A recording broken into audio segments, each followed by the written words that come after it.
દુનિયાભરમાં માત્ર ભરૂચમાં જ ઉજવાતી અનોખી અને ઐતિહાસિક લોક પરંપરા એટલે મેઘમેળો. વરસાદના દેવ મેઘરાજાની સ્થાપના અને ત્યારબાદ નર્મદાજીમાં વિસર્જન સાથે જોડાયેલો આ મેળો માત્ર ભરૂચ કે ગુજરાત પૂરતો સીમિત નથી રહ્યો, પરંતુ દેશભરમાંથી શ્રદ્ધાળુઓ અહીં આસ્થા સાથે ઉમટી પડે છે. ગઈકાલે દિવાસાની રાત્રે ભોઈ સમાજના યુવાનોએ માત્ર એક જ રાત્રિમાં કાળી માટીમાંથી મેઘરાજાની આ બેહૂબ પ્રતિમા તૈયાર કરી વિધિવત સ્થાપન કર્યું છે.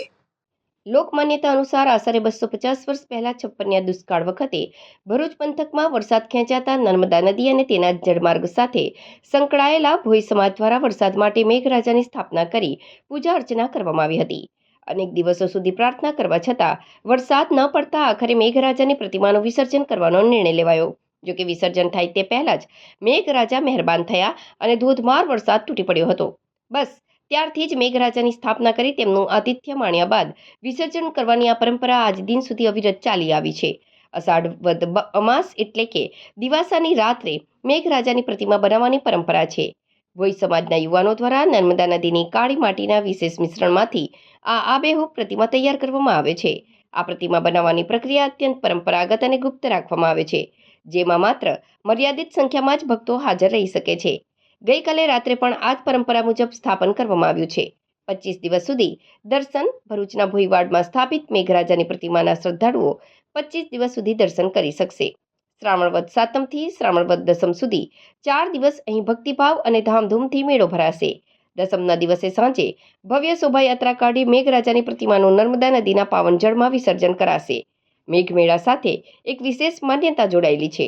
લોકવાયકા મુજબ મેઘરાજાની પ્રતિમા સાથે નાના બાળકોને ભેટાડવાની તેમનું આરોગ્ય સારું રહે છે અને તેઓ બીમારીઓથી મુક્ત રહે છે.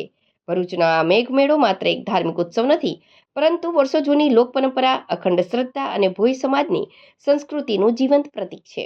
મેઘરાજ, હું મયંક કુમાર રાકેશભાઈ જાદવ, શ્રી ભરૂચ સમાજ ભોઈ જ્ઞાતિ પંચ ઉત્સવ ટ્રસ્ટી.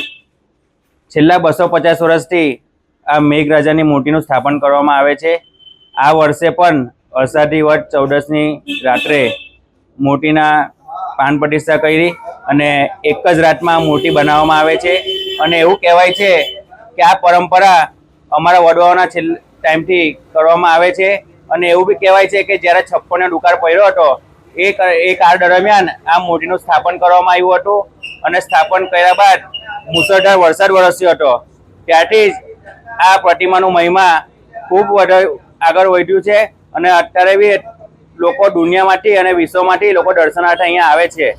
અને એની પરંપરા ખૂબ જોરશોરમાં ઉજવાય છે. અને મેઘ મહોત્સવ બી ઉજવવામાં આવે છે. અહીંયા શ્રાવણ વદ સાતમ, શ્રાવણ વદ આઠમ, શ્રાવણ વદ નોમ અને શ્રાવણ વદ દસમ એમ 4 દિવસ ભોઈવાડ ખાતે મેઘ મહોત્સવ ઉજવવામાં આવે છે. અને આ જે મૂર્તિ છે તે એક જ દિવસમાં બને છે. અને એ મૂર્તિની જે માટી વપરાય છે એ માટી આપણી ભરૂચની શાન કહેવાતી નર્મદા માં, એ નર્મદા માની માટીમાંથી જ બનાવવામાં આવે છે. અને દસમના દિવસે આ મૂર્તિનું જે શાહી સવારે નીકળે છે ત્યારબાદ જે વિસર્જન કરવામાં આવે છે તે પણ આપણે નર્મદા નદીમાં જ વિસર્જન કરીએ છીએ.